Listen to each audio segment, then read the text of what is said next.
Hey there, STEM enthusiasts. I'm Courtney, and welcome back to the STEM Spark, where we ignite curiosity, creativity, and confidence in every learner through science, technology, engineering, the arts, and math. All right, this week I have a product review for you. It is a STEM kit. It is the Leonardo da Vinci Catapult kit. It is by Pathfinders Design and Technology. This says 14 plus, but the age online is 8 to 14, 8 to 13. I would definitely say the age is definitely younger than 14 could do this. I would agree with more of the 8 to 14 range. The subject of focus is engineering. There are science integrations, there are tech connections, there are math extensions that you can absolutely do with this kit. Now, what skills does it teach? Simple machines. It definitely would teach the following directions, visual kind of skills. I would say it also can do science concepts such as distance. You could do physics of aiming and different things like that. So there are lots of connections. There are historical connections that you can make and different things like that. So I would say the purpose and learning objectives is wide if this is a kind of topic that you're learning about. Does it encourage creativity, critical thinking, and collaboration? I would say yes. Absolutely it does. It has it definitely has some tie-ins. I would say the kit itself, without some extension or some other pull-ins, is not super creative or critical thinking. It definitely could lead to collaboration, working with a partner or a group, but I would say the kit itself is definitely more direct. So, how easy is it to get started? I would say relatively easy. Let me back up. I bought this at the bin store. If you have watched any of my other videos, I get a lot of products from the bin store. As you can see, it was ripped and crushed. And unfortunately, this is the first thing I've bought at the bin store that did not have all the pieces. So I did not have all the pieces, but I was able to build enough of it to get a good idea of the kit and how easy it was and how it works. So I would say that it was relatively easy. I was able to build to mostly complete without the directions or all the parts. I did not have directions. I did find some online, and there's some videos that you can find online that will help you, but it was pretty good. I looked at the directions online, and they look very similar to like a Legos or Connects, very visual.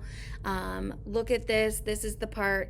I will say that for kiddos that struggle with visual directions, these are kind of the components that I would take the time and maybe review with them, because all of the little pieces are connected by rods.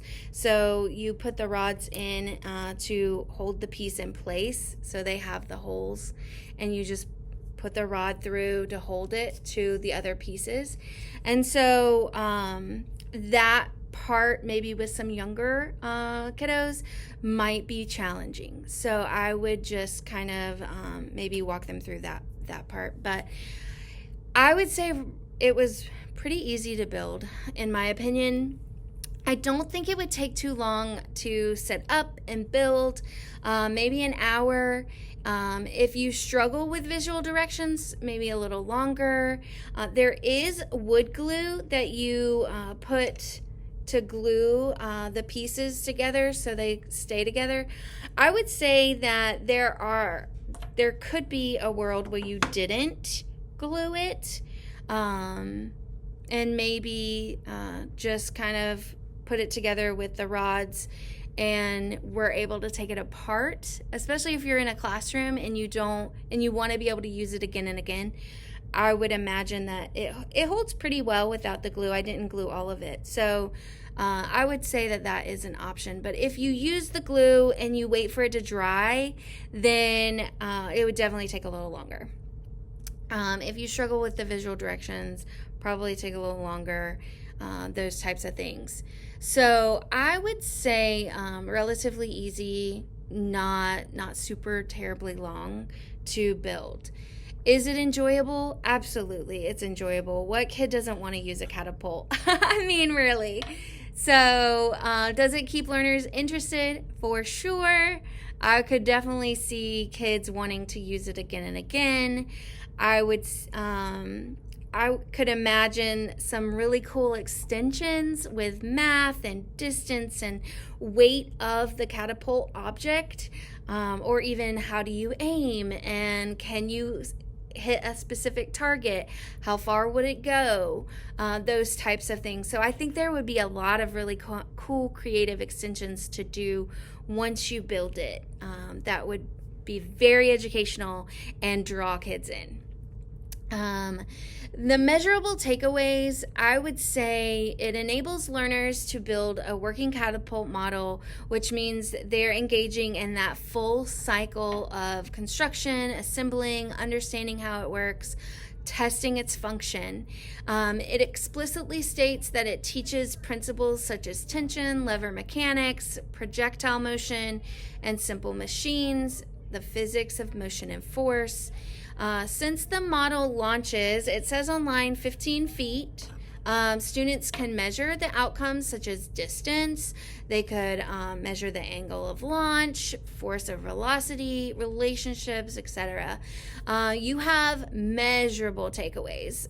Build time, again, I would say about an hour to build it, just depending on your learner and your environment and all of the kind of things. But I would say some additional outcomes would be fine motor skills from the physical assembly, and then historical context would be really fun to dive into, tying into Da Vinci's design, engineering, the history of that would be really cool. Does it promote problem solving or hands-on learning? I would say yes. It is decidedly hands-on. You build the catapult from the wooden pieces.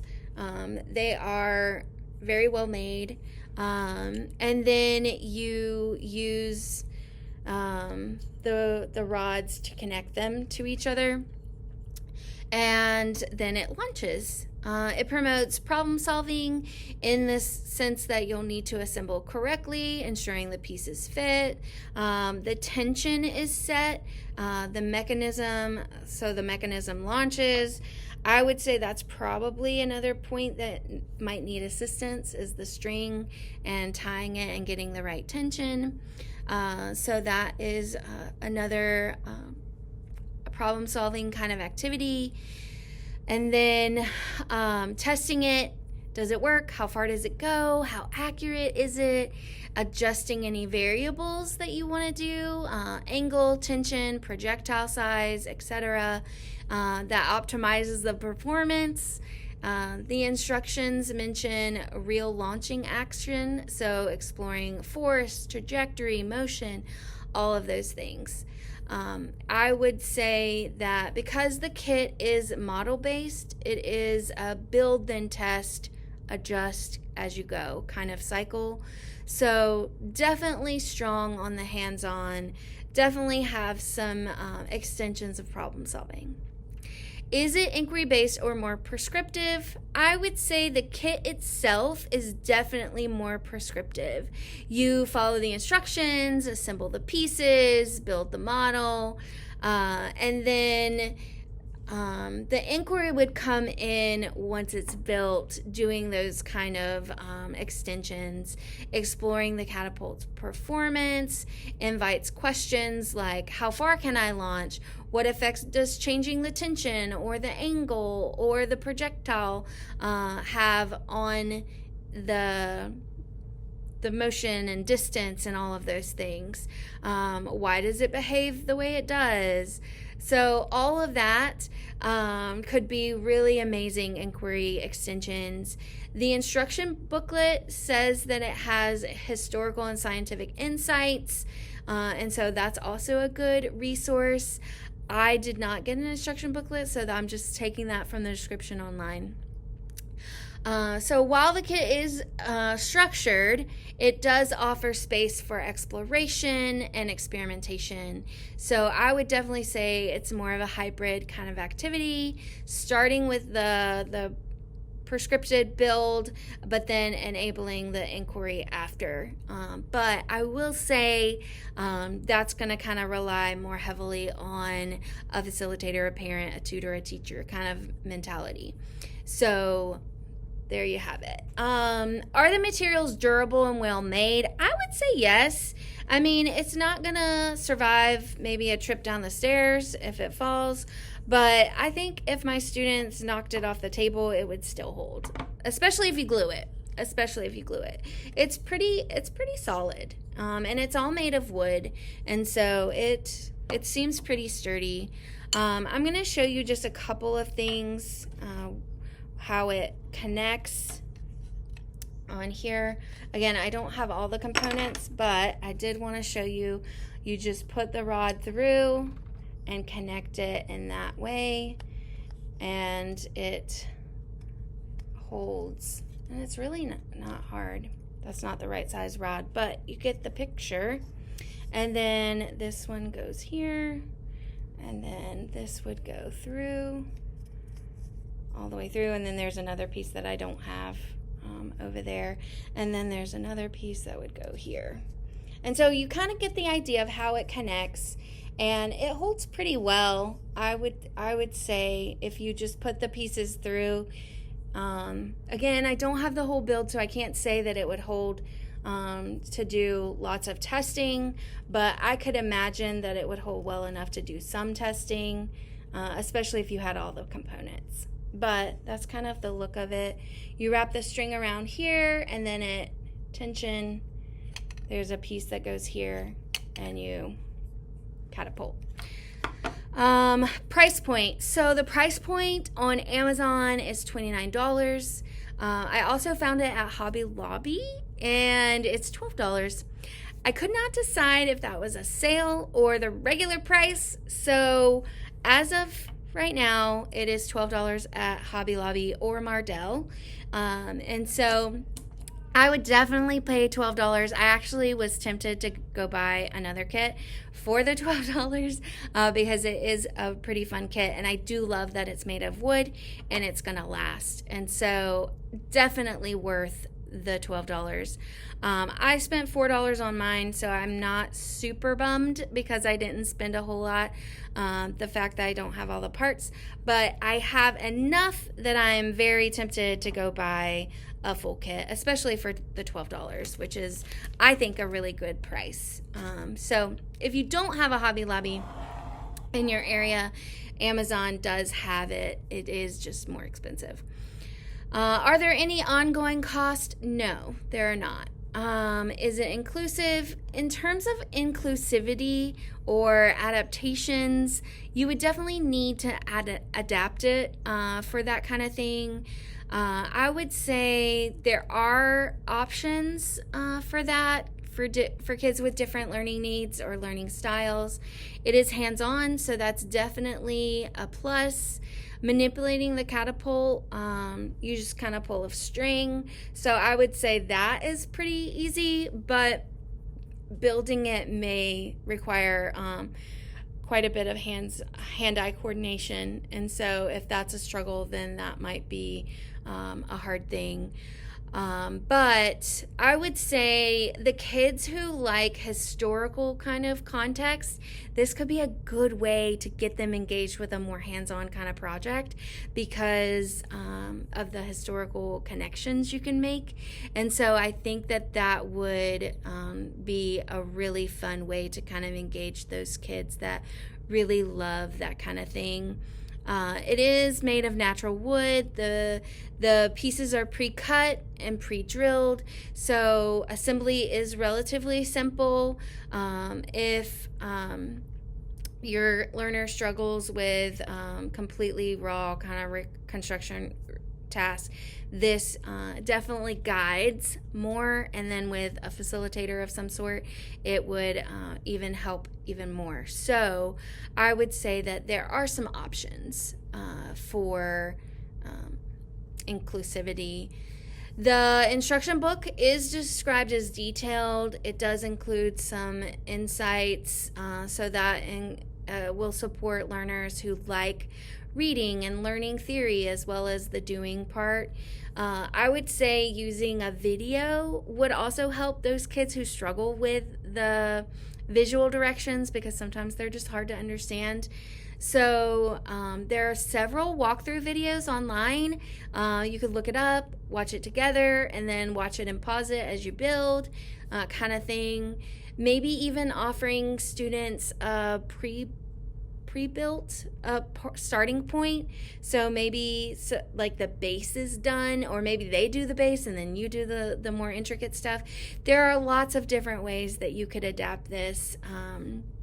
Pairing up learners, so some are maybe looking more at the historical context and some are building, some maybe handling measurement or testing or different things. So there's lots of different ways that you could make this accessible to all kinds of learners.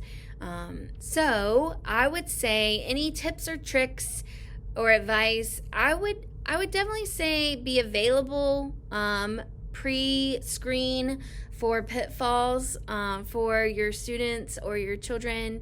I would say the sticky points would definitely be maybe gluing, finding out which is the right length of the little rods might be a frustration point, or the string. Tying and getting the right kind of tension on the string will probably be a challenge for some kids. So I would say kind of be available for those things, and then maybe assist with other things as you see fit. Who would I recommend this for? I would recommend this for any kids who like to build, especially those who like the historical context with it. And so if your student, your child loves history, this would be a great way to kind of do something together, get them doing a hands-on activity, and pull in some of that historical context. I just love that. Anytime we can do that for kids that have a niche, right? And then getting them doing something within their niche that's a little different. So I love that. Would I buy it or use it again? Absolutely, yes. I've been tempted to just go get one for the $12 at Hobby Lobby. So I would say it's definitely worth it. The rating system, I have given this a 3.5 stars, just because I think the spectrum of kids that would like this is a little more narrower than wide. And so just for that reason, it's a 3.5. I would say in general, as a kit and ease to do, quality, all of that, I would say, if I wasn't giving it like a broad score for itself, I would say 4.5. But this would be a niche project that I would do with maybe a small group of students. I don't know that this would be something that I could see doing in a bigger group or with a whole grade level or anything like that. So for that reason, I would say on the whole a 3.5, but in and of itself, it's really good. And they have lots of other ones. So if this is of interest to you, look them up, search it out. They have several different historical kind of builds that you can do that are the pre-cut, and they're wood in it, and I just love that about it. So that is a great fact. So yes, it is a wonderful tool. I really enjoyed it. Definitely would use it again, buy it again, or maybe even look into some of the other options that maybe I could use more big group. All right, so there you go. It's a great kit, definitely one to consider. Until next time, don't forget to follow the show, leave a review if you're loving it, and share it with a fellow educator, parent, or STEM enthusiast. This is Courtney, and you've been listening to The STEM Spark, where curiosity sparks creativity. Bye.